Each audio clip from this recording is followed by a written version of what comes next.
ఏంటో నేను చూడట్లేదు, నీ భవిష్యత్ ఏంటో అది చూస్తున్నాను. గిద్యోనేమో ఆయన యొక్క గతాన్ని గురించి మాట్లాడుతున్నాడు. నేను ఒక చిన్న గోత్రం నుంచి వచ్చాను, ఇజ్రాయెల్లో అన్నిటికంటే తక్కువది, నా కుటుంబము చిన్నది, నేను చాలా బలహీనుడిని. దేవుడేమో గిద్యోనుతో ఆయన యొక్క గుర్తింపు గురించి మాట్లాడుతున్నాడు. నేను నీలో ఒక బలాఢ్యుని చూస్తున్నాను, నువ్వు పరాక్రము గల వాడివి, చేయగలవు అని నేను చూస్తున్నాను అని దేవుడు అంటున్నాడు. నువ్వు ఏమి చేసావో అది చూడట్లేదు, నువ్వు ఏమి చేయబోతున్నావో అది నేను చూస్తున్నాను. 2024లో ఈ సంవత్సరం అంతా ఇలాగైపోయింది, అలాగైపోయింది, ఏంటో ఇలా గతాన్ని గురించి మాట్లాడము ఆపేసి భవిష్యత్తుని గురించి మాట్లాడము మొదలు పెట్టండి. 2025 గురించి మాట్లాడడం మొదలు పెట్టండి.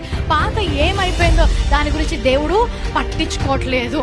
చాలా మంది వారి గతం గురించి ఆలోచించి వారి గమ్యాన్ని చెరిపేసుకుంటారు. నీ గమ్యము నీ గతము ద్వారా చెరపబడదు. Your yesterday should not get in the way of your tomorrow.